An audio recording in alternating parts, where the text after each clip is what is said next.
Hello guys, welcome to UPSC point. इस video में हम पंचवर्षीय योजनाओं को ट्रिक और इमेजेस के माध्यम से याद करने वाले हैं, जिससे कि आपको योजना के मॉडल, उनके उद्देश्य और समय अवधि एक ही बार में हमेशा के लिए याद हो जाएंगे। बस आप वीडियो के लास्ट तक बने रहिएगा। तो चलिए शुरू करते हैं। इसके लिए हम एक तरीका अपनाएंगे। सबसे पहले योजना के मॉडल को पढ़ेंगे, इसके बाद योजनाओं के उद्देश्य को, और सबसे आखिर में समय अवधि को पढ़ेंगे, क्योंकि परीक्षाओं का ट्रेंड बदलता जा रहा है। उसी तरह से हम भी पढ़ने वाले हैं। तो चलिए शुरू करते हैं। पहली पंचवर्षीय योजना किस मॉडल पर आधारित थी? हेरोड डोमर मॉडल पर। तो इसको याद कैसे करेंगे? इसको अच्छे से पकड़िए। हेरोड, रोड कैसी होती है? एक जैसी। ये जो आपको दिख रही है कैसी होती है? एक जैसी। तो एक से हो गई हमारी पहली पंचवर्षीय योजना। और क्या होती है? हेरोड, रोड होती है, मतलब हेरोड। तो हेरोड से हो गई हेरोड डोमर मॉडल। दूसरी पंचवर्षीय योजना की बात करें तो यह है पीसी महालनोबिस मॉडल पर आधारित। इसको कैसे याद करना है? पीसी, पीसी को पकड़िए आप। इस पीसी को, पीसी से मतलब होता है हमारा पीसना। जब हम किसी चीज़ को पीसते हैं, मसाले वगैरह, तो दोनों हाथों का इस्तेमाल करते हैं। तो दोनों से हो गई हमारी दूसरी पंचवर्षीय योजना। और पीसते हैं मतलब पीसने से हो गई हमारी पीसी महालनोबिस मॉडल। दोनों हाथों का इस्तेमाल करते हैं, काई में करते हैं, पीसने में, तो पीसी महालनोबिस मॉडल। ठीक है। अगली है तीसरी पंचवर्षीय योजना। यह है जॉन सैंडी और सुखमय मॉडल पर आधारित। अब इसको कैसे याद रखना है? तो देखिए, जब आप खुश होते हैं, प्रसन्न होते हैं, हैप्पी होते हैं, तो कैसा चेहरा हो जाता है? इस इमोजी जैसा। और इस इमोजी में कितनी चीज़ें दिख रही है? एक, दूसरी आँख और ये स्माइली फेस। तो तीन चीज़ें दिख रही है। तो तीन से हो गई हमारी तीसरी पंचवर्षीय योजना। ये तीनों काई में दिख रही है जब आप सुखमय होते हैं, प्रसन्न होते हैं। इस इमोजी को अपने दिमाग में बिठा लीजिएगा। जब आप सुखमय होते हैं, प्रसन्न होते हैं, तो हमारा जो चेहरा है वह ऐसा बनता है। तो सुखमय से हो गई हमारी सुखमय मॉडल पर आधारित, और तीन चीज़ें यहाँ दिख रही है। तो तीसरी पंचवर्षीय योजना। अगली है चौथी पंचवर्षीय योजना। यह है डीआर गॉडगिल मॉडल पर आधारित। तो गॉडगिल का गॉड पकड़ना है। गॉड मतलब भगवान। ठीक है। तो गॉड के कितने हाथ होते हैं? चार हाथ होते हैं। तो चार से हो गई, ये देखिए चार हाथ है भगवान विष्णु के। तो चार से हो गई चौथी पंचवर्षीय योजना। और चार हाथ किसके होते हैं? गॉड के होते हैं। तो गॉड से हो गया गॉडगिल मॉडल। अगली है पांचवी पंचवर्षीय योजना। यह है डीपी धर मॉडल पर आधारित।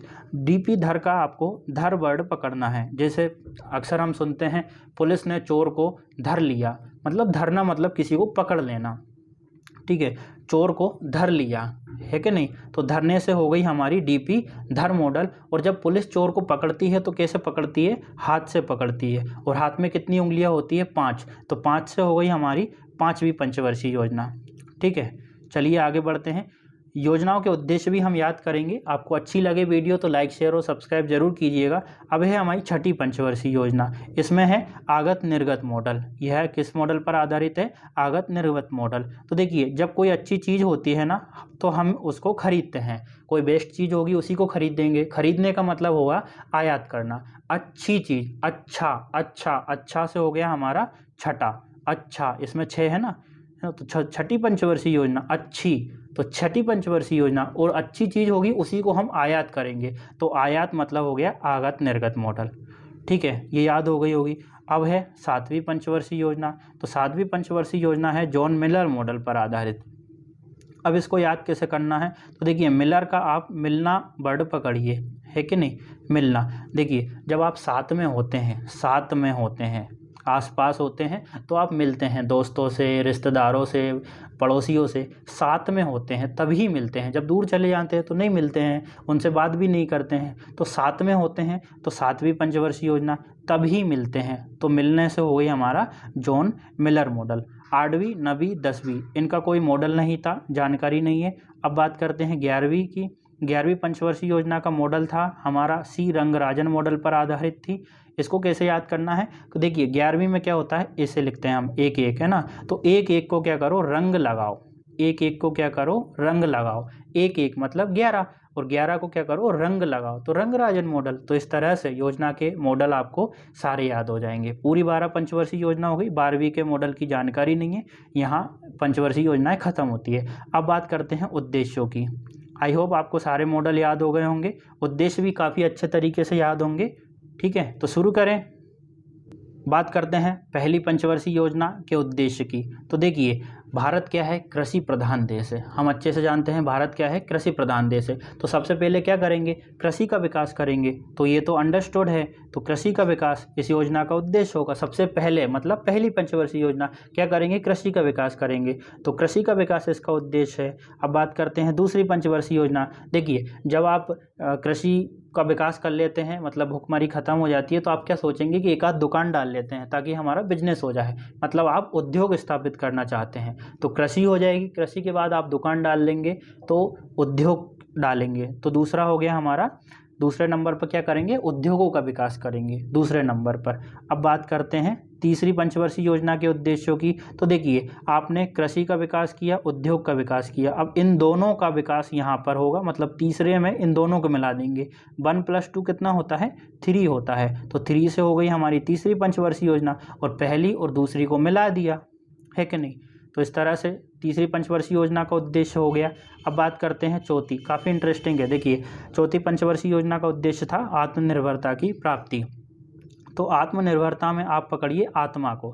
जब आत्मा निकल जाती है तभी हम किसी व्यक्ति का चौथा करते हैं। मतलब जब वो मर जाता है, मतलब उसके शरीर से क्या हो गई, आत्मा निकल गई, तभी उस व्यक्ति का चौथा करेंगे ना। तो चौथा से हो गई हमारी चौथी पंचवर्षीय योजना। और चौथा कब करेंगे, जब किसी व्यक्ति के शरीर से आत्मा निकल जाएगी। तो आत्मनिर्भरता की प्राप्ति, ठीक है। अब बात करते हैं पाँचवीं पंचवर्षीय योजना। इसका ये उद्देश्य क्या है, गरीबी उन्मूलन। देखिए, आपने देखा होगा जो गरीब व्यक्ति होता है उसका बच्चा 5वीं क्लास से ज़्यादा नहीं पढ़ सकता, क्योंकि 5वीं तक तो स्कूल गांव में आसपास के इलाकों में होता है, 6वीं से थोड़ा स्कूल दूर हो जाता है। तो गरीब जो बच्चा होगा वह 5वीं के बाद नहीं पढ़ेगा। तो 5वीं के बाद नहीं पढ़ेगा तो 5वीं पंचवर्षीय योजना। और कौन नहीं पढ़ेगा, गरीब का बच्चा। तो गरीबी का उन्मूलन, ठीक है। अब बात करते हैं हम छठी पंचवर्षीय योजना का। इसका उद्देश्य है रोजगार का सृजन। आप किस लिए वीडियो देख रहे हैं, ताकि आपको रोजगार मिल जाए। और रोजगार मिल जाए ये तो अच्छी बात है ना, अच्छी, बहुत अच्छा होगा। अच्छा से हो गई छठी, है कि नहीं, छठवा, अच्छा से हो गई छठी पंचवर्षीय योजना। और अच्छा कब होगा, जब रोजगार मिलेगा, है ना। अच्छी बात है रोजगार का मिलना, तो रोजगार मिलना तो रोजगार सृजन, और अच्छी बात है तो छठी पंचवर्षीय योजना। अब बात करते हैं सातवीं की। तो सातवीं में क्या है, रोजगार, शिक्षा और जन स्वास्थ्य। तो देखिए, छठी और सातवीं एक दूसरे से लिंक है।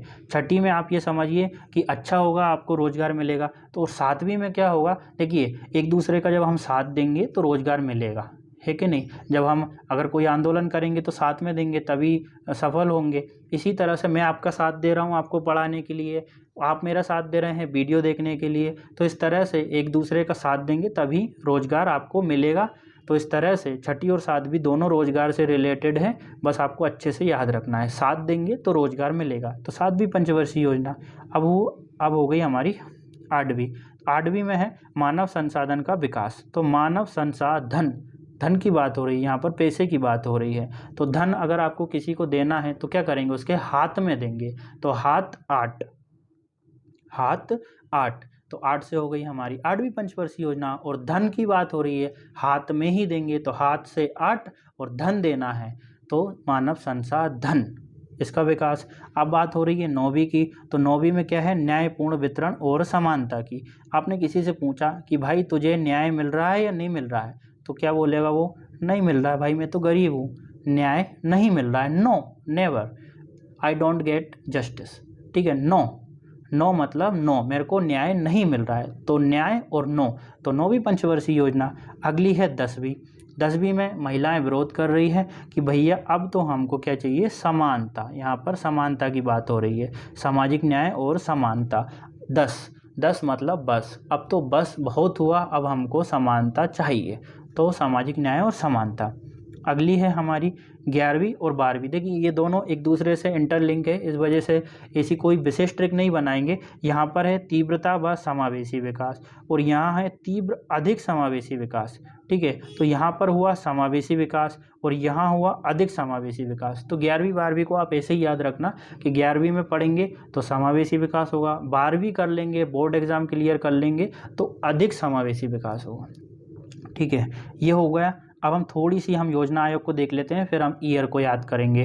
देखिए, योजना आयोग जो है वह उसका गठन किया गया था एक मंत्रिमंडलीय संकल्प द्वारा, ठीक है, यूएसएसआर से प्रेरित होकर, लेकिन इसको समाप्त कर दिया 1 जनवरी 2015 को नीति आयोग का गठन किया और उसके बाद इसको समाप्त कर दिया।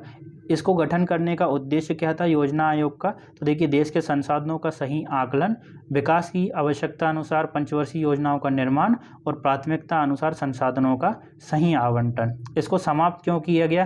क्योंकि इसमें राज्यों का पर्याप्त प्रतिनिधित्व नहीं था, टॉप टू बॉटम अप्रोच थी, मतलब शहर में रहकर सोचते थे, गांव में निचले स्तर से हम विकास की कोई योजनाएं नहीं बनाते थे, और यह 50 साल पुराना ढांचा हो गया था जो कि वर्तमान आवश्यकताओं को पूरा नहीं कर पा रहा था। तो ये योजना आयोग को समाप्त करने के कुछ कारण थे। अब बात करते हैं हम ईयर की, पंचवर्षीय योजनाओं के स्थान हम कैसे याद करेंगे? तो देखिए, एक बात अच्छे से याद रखिएगा, तीसरी, पाँचवीं और सातवीं, 3, 5, 7। आपने ये पढ़ा होगा ओड नंबर, इवन नंबर, सम संख्या, विषम संख्या। तो ये कैसी संख्या है? ओड संख्या है, ओड नंबर है, मतलब 3, 5, 7, 9, 11, है ना। तो इस तरह से इसको याद रखना है। तो 3 में हुआ 3 साल, जो तीसरी पंचवर्षीय योजना थी उसके बाद 3 साल का गैप लगा, 5वीं थी उसके बाद 2 साल का गैप लगा, और 7वीं थी तब भी 2 साल का गैप लगा। तो 3, 5, 7 को आपको याद रखना है, इनको कहते हैं योजना अवकाश, ठीक है। ओड नंबर है 3, 5, 7, तो तीसरी के बाद लगा 3 साल का, 5वीं के बाद लगा 2 साल का, और 7वीं के बाद लगा 2 साल का। अब हम याद करते हैं, देखिए पंचवर्षीय योजना, इनका नाम ही क्या है? पंचवर्षीय, मतलब वैसी योजना है जो 5 साल के लिए बनाई जाएगी। तो कहाँ से स्टार्ट होगी? 5 साल के लिए बनाएंगे तो 5 से स्टार्ट होगी, और पहली है ये, तो पहली 5 के बाद 1 लगेगा, ठीक है। इस तरह से हो गई 51, है कि नहीं? तो 51 से पहली, दूसरी और तीसरी, ये लगातार 5 साल तक चली। इसमें आप 5-5 प्लस करते चलेंगे ना, 51 + 5 56, फिर 56 + 5, फिर 61 + 5। तो इस तरह से 5-5 साल तक 3 तो लगातार चली। इसके बाद 3 साल का गैप आ गया तीसरी के बाद। अब बात करते हैं चौथी। चौथी कब से स्टार्ट हुई? हम कंफ्यूज होंगे वहाँ पे। तो चौथी मतलब चोरी करना। अब चोर क्या करता है? छीनता है। तो छीन मतलब छेना, तो छेना, ये छेना, तो छीनता है, तो छेना, इस तरह से। और क्या छीनता है? कौन छीनता है? चोर छीनता है। तो चोर से हो गई चौथी, और क्या करता है? छीनता है, तो छेना। तो 69 से ये स्टार्ट हुई, है ना। और एक और याद रखना है, इसमें 5वीं पंचवर्षीय योजना जो है वह केवल 4 साल की थी। तो काफ़ी इंपॉर्टेंट प्रश्न हो जाता है। पूरी पंचवर्षीय योजनाओं में एक प्रश्न बनता है कि कौन सी पंचवर्षीय योजना रही जो मात्र 4 साल की थी? तो ये थी 5वीं। इसको कैसे याद रखना है? देखिए, आप ये पकड़िए कि राम जो है 5वीं कक्षा में 4 बार फेल हुआ। 5वीं कक्षा में 4 बार फेल हुआ। 5वीं कक्षा में 4 बार फेल हुआ। तो 5वीं कक्षा में, तो मतलब 5वीं पंचवर्षीय योजना 4 बार फेल हुआ, तो मतलब 4 साल की है। अब देखिए, हमने पहले देख लिया कि तीसरी के बाद 3 साल का गैप लगा, 5वीं के बाद 2 साल का लगा, फिर 7वीं के बाद फिर 2 साल का हमें यहाँ देखने को मिलेगा। तो देखिए, 5वीं तो पूरी हुई हमारी 4 साल की थी, है ना। 2 साल का गैप लग गया। अब हो गई हमारी 80 से स्टार्ट, तो ये लगातार 2 साल तक चली, सॉरी दोनों सही चली 5-5 साल तक, है कि नहीं। फिर हमारा 7वीं के बाद 2 साल का गैप लग गया। अब हो गई 92 से स्टार्ट, तो ये हो गई 8वीं पंचवर्षीय योजना। अब 8वीं जो है कैसे याद रखेंगे? हाँ, कि 92 से स्टार्ट हुई, इसको इस तरह से याद कर सकते हैं, 8वीं मतलब अठन्नी, है ना। आजकल क्या चल रहा है? रुपए का ज़माना चल रहा है। तो अब किसी से कहेंगे कि भाई अठन्नी किसी को ना दो, तो ना दो मतलब 92, ना दो मतलब 9 दो, है ना, 9 दो। किसी को भी अठन्नी ना दो, क्योंकि बेइज्जती होगी। किसी को भी अठन्नी ना दो मतलब अठन्नी से हो गई हमारी 8वीं पंचवर्षीय योजना, और ना दो से हो गई 92। अब इस 92 में इसके बाद जितनी भी योजनाएं हैं उनमें आप 5-5 प्लस करते चलेंगे, तो पूरी हमारी 12 पंचवर्षीय योजनाएं ख़त्म हो जाएगी। इस तरह से पूरी पंचवर्षीय योजनाएं हमें मॉडल, उनके उद्देश्य, उनकी समय अवधि अच्छे से क्लियर हो गई होगी। और आपको वीडियो अच्छी लगे तो लाइक, शेयर और सब्सक्राइब ज़रूर करिएगा। साथ ही कमेंट में बताइएगा कि आप किस कंटेंट से संबंधित वीडियो चाहते हैं, हम आपको उपलब्ध कराएंगे। Thank you.